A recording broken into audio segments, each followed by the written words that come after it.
और वो बालकों जो उनके पौत्र थे उनके व्यवहार वैसे ही था। इस कारण बहुएं पति के आगे बड़बड़ा कर जब थक जाती तब पुत्री माँ के मुंह पर ही सुना देती। वो बड़बड़ाती बहुएं और जब सपदाती तब पुत्री माँ के मुंह पर ही सुना देती। मंगू को झूठा लाड लगाकर ही तुमने अधिक पागल बना दिया। वो जो है माँ से लोग कहते कि तुम जो है माँ ऐसी हो, उसको झूठा जो है लाड प्यार लगाकर ही अधिक पागल बना दी हो, नहीं तो वो पागल नहीं होती। आदत डाली हो तो जानवरों को भी पैखाना पेशाब कहाँ करना और कहाँ न करना इसका ख्याल आ जाता। 12 बरस की लड़की चाहे जितनी पागली हो पर उससे आदत डाली हो तो क्या इतना ख्याल भी नहीं आए। इन लोगों का कहना है, बहुओं का और पतियों का, कि तुम उस मंगू को बिगाड़ दी हो लाड प्यार देकर।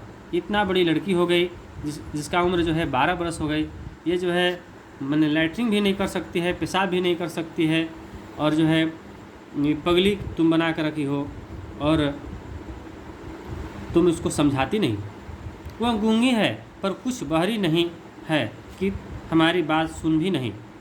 इन लोगों का कहना है कि तो गूंगी है लेकिन बात तो सुन सकती है, बहरी तो नहीं है। भूल करने पर 2 थप्पड़ लगा दिए हो तो दूसरी बार तुरंत ख्याल रखे। बहुए और पति का कहना है कि इनको 2 थप्पड़ लगा देते तो तुरंत ये सुधर जाते और इनको ख्याल होता है कि कहाँ पेशाब करना है और कहाँ लैट्रिन करना है। ये 12 वर्ष की लड़की हो गई, इनको पता भी नहीं है कहाँ करना है नहीं करना है, और नहीं करना है नहीं पता है तो इनको 2 थप्पड़ लगाओ और डर के मारे अपने जगह पकड़ लेगी। उसकी पुत्री आगे कुछ बोल उससे पहले ही माँ जी की आंखें बरसने लगी। पुत्री बोलने को कुछ चाहती, उससे पहले ही माँ सुनकर इस बात को रोने लगती।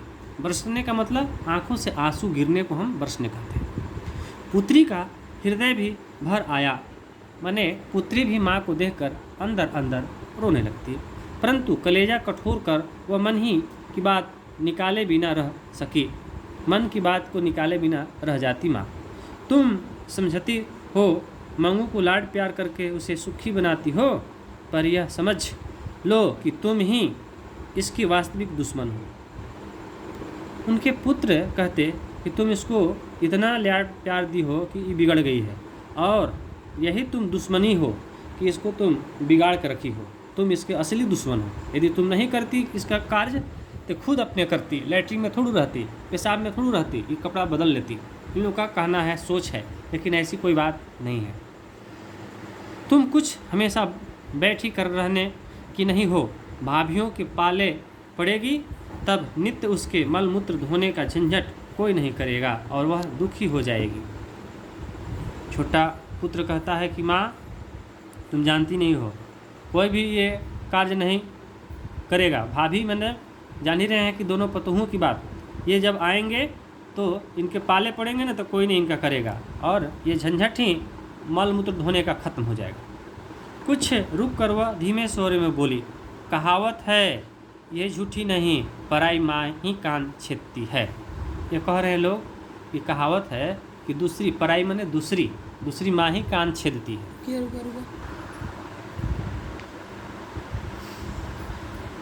अस्पताल में रखने से पागल दूर होने का तो नहीं, पर मल मूत्र और कपड़ों का ध्यान आएगा तो ही बहुत है। भाइयों के घर में भगवान ने बहुत कुछ दिया, भाभियों एक बार भी खाने को न दे ऐसी ओछी नहीं। कहने का अर्थ यह है कि भाइयों घर में भगवान के बहुत कुछ दिए हैं, भाभियाँ एक बार भी खाने को न दे ऐसी ओछी नहीं है। ओछी का मतलब कि कुछ न देना, ओछी का मतलब कुछ न देना, देहाती शब्द है ओछी। माँ जी लोगों को अस्पताल के लिए गौशाले की उपमा देती है। उपमा मतलब आप सब, उपमा अलंकार है, उपमा मतलब ओकरा जैसन, नहीं कहता है कि एकदम जस्ट आपके जैसा हमने लड़का देखा, इसको कहते हैं उपमा। तब लोग प्राय की तरह जो नहीं कह पाते थे वह उनकी पुत्री ही कह डालती। प्राय माने दूसरे की तरह, कोई नहीं कह पाते उनकी पुत्री डाल सकती। अस्पताल गौशाला जैसा होगा, शायद मंगू मर गई हो तो उसका और कुटुंब का छुटकारा होगा। माँ जी को लगता है कि अस्पताल में भेज दे, और अस्पताल में गौशाला जैसा उसमें गाय भैंस बंद करके जैसे रखे जाते हैं, उसी तरह इस पगली को उसमें बंद करेंगे लोग। और कब वो मर जाएगी तो हम सभी कुटुंब मने परिवार, छुटकारा मने उससे मुक्ति मिल जाएगी। किससे? मंगू से। मंगू की मौत को माँ जी भी छुटकारा मानती थी। यदि वह प्राकृतिक रूप में आए तो, प्राकृतिक माने ईश्वर के द्वारा आए तो मानती थी, लेकिन ऐसे नहीं। परंतु लापरवाही दिखाकर उसे जानबूझकर मौत के मुंह में ढकेलने का विचार उन्हें असह्य लगता। लेकिन माँ सोचती कि मैं जानबूझकर उसको मारूंगी या मारने के लिए या मरने के लिए छोड़ दूं, तो ये असहाय थी। स्वार्थ से सभी संगे पर निस्वार्थ से संगा हो, वही सच्चा संगा। कहने का यहाँ अर्थ है कि स्वार्थ से सभी संगे हैं। संगे कब होते हैं लोग? आपके पास पैसा हो, चाहे कुछ खाने को हो, तो आपके बहुत से दोस्त यार मिल जाते हैं। इसलिए स्वार्थ के लिए कहीं कहीं चाय पिला दीजिए, कहीं खटाई खिला दीजिए या जो खिला दीजिए। पर निस्वार्थ माने कोई आपसे स्वार्थ न हो तो आपके संगे कोई नहीं जाएगा, वही सच्चा संगा है। पुत्र कमाते धमाते हैं, पुत्री ससुराल में हिंडोल झूलती हो, उनसे प्यार भरा संबंध रखने का कोई अर्थ न था। मंगू की सच्ची माँ बनी रहे, तभी माँ बेटी का संबंध सार्थक होता है। सार्थक, ये जिसका कोई अर्थ निकले उसे हम सार्थक शब्द कहते हैं। ये शब्द की एक भेद है, सार्थक निर्थक। सार्थक शब्द जिससे कुछ अर्थ निकले, जैसे विद्यालय है, विद्या जोड़ आलय, इसी को हम कहेंगे सार्थक शब्द। चलिए आगे मैं बढ़ता हूँ, समय बहुत कम है इसलिए उतना समझाने में असमर्थ रहूँगा। इसलिए पुत्री कहे या पुत्र कहे तो भी मंगू को अस्पताल द्वारा मौत के मुंह में ढकेलने को माँ जी तैयार नहीं थी। माँ जी का यही था, बात सोच में आती थी कि हम यदि मंगू को भर्ती कराता हूँ तो वो जेल खाने के समान हो जाएगा, और उसे मैं मौत के मुंह में डालना नहीं। मौत मैंने समझ रहे हैं ना, मरने वाले। पुत्र माँ के इस भाव को समझ गए थे, पुत्र भी समझ रहे थे कि इसकी भाव क्या है, सोच क्या है, समझ क्या है।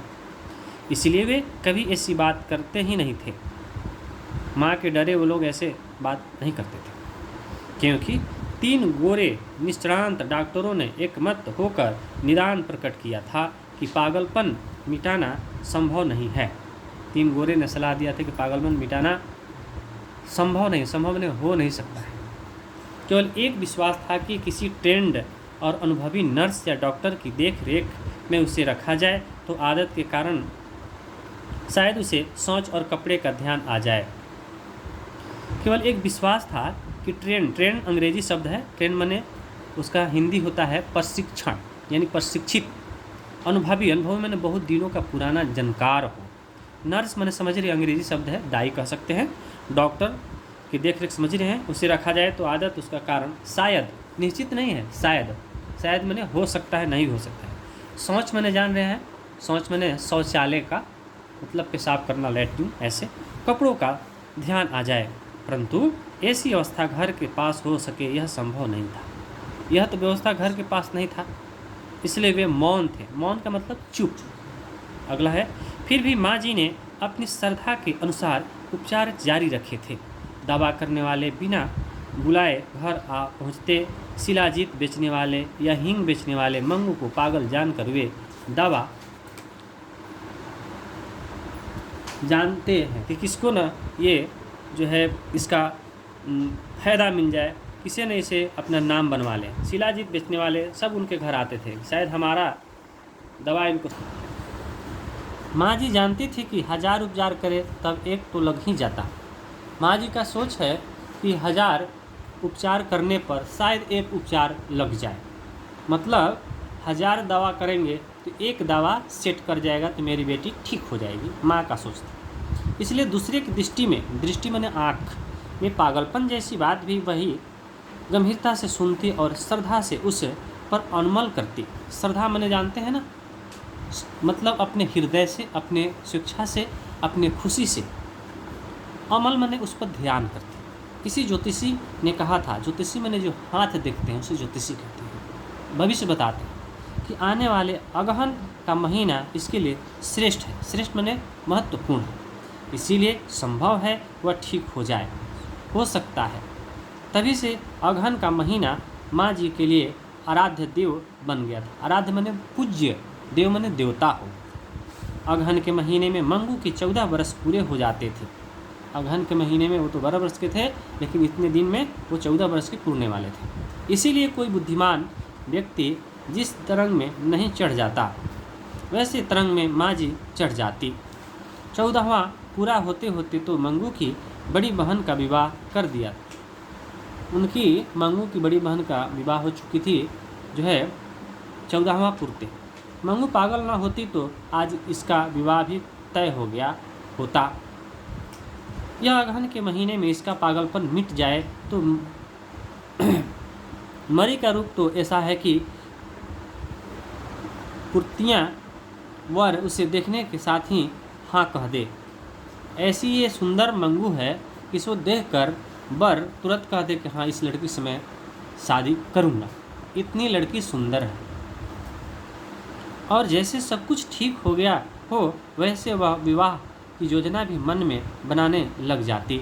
जैसे वो ठीक हो जाती तो विवाह की योजना बनाने लगती। कम्मू मंगू की बड़ी बहन। अब इसमें एक नंबरिया पूछ सकता है कि बड़ी बहन का नाम क्या था, तो कम्मू। छोटी वो पागल थी, उसको मंगू। किस समय घर की स्थिति आज जैसी नहीं थी। आज तो दोनों भाई शहर में अच्छा कमाते हैं, पान की तरह पैसा खर्च करते हैं, पानी की तरह पैसा खर्च करते हैं। फिर मंगू के विवाह में वे इसलिए पीछे घूमकर देखे। कहने का इसमें अर्थ है कि जब कम्मू तैयार थी, 14 साल की थी, तो उनकी शादी हो गई थी। उस समय गरीबी थी, दिक्कत थी, लेकिन आज पहले की स्थिति हमारी अच्छी हो चुकी है, इसलिए शादी करने में हमें कोई दिक्कत परेशानी नहीं होती, क्योंकि आज ये शहर में पैसा जो है पानी की तरह खर्चा कर रहे हैं, बहा रहे हैं। एक बार मंगू बुद्धिमानी के साथ हौज में पेशाब करने बैठी। उस कहने का मतलब कि एक बार मंगू जो है अपनी बुद्धिमानी से, हौज मैंने जानते होंगे आप सब, जहाँ मोटर का पानी गिरता है उसको हौज कहते हैं, उसमें जो है ये पेशाब करने बैठ जाती है। उससे प्रसन्न हो माँ जी कई दिनों तक हर एक के आगे पारायण करती रही। वो कहा करती कि आज जो है कुछ सुधार हुआ है कि आज मेरी बेटी हौज में जाकर बैठी, यानी मूत्र को त्याग की। ज्योतिषी का कहना ठीक होगा। इनका मन विश्वास हो रहा है माँ जी का, हो सकता है ज्योतिषी जो कहा वो सही कहा। मंगू अब से पहले कभी ही नहीं, और यह पहली बार अपने आप हौज में पेशाब करने बैठी। पहले ऐसे कभी नहीं की थी, पहली बार ऐसे की है। सुनने वालों के गले से यह बात उतरनी कठिन थी, क्योंकि यह सुनते समय मंगू पेशाब कर गिल्ली की मिट्टी को अंगूठी से उधरती नजर पड़ती। इधर पेशाब करती मंगू तो मिट्टी को हाथों से कुदेरती थी। मैंने कुदेरना मैंने खोदना, खोदना मतलब मिट्टी को काटना। माँ जी की दृष्टि उस तरफ जाते ही बुद्धिमान पुत्री को जैसे शिक्षा देती हो वैसे धीरे से कहती, मंगू ऐसा गंदा नहीं करना चाहिए। माँ जी की दृष्टि मैंने आँख जब देखती माँ जी तो बुद्धिमानी से पुत्र को शिक्षा पुत्री को देती, वैसे धीरे से कहती, मंगू ऐसी गंदा नहीं करनी चाहिए। बेटी को समझाती माँ। अच्छा बेटा। मंगू को धुन आती और वह खड़ी हो जाती तो उसने नई बात मिल जाती।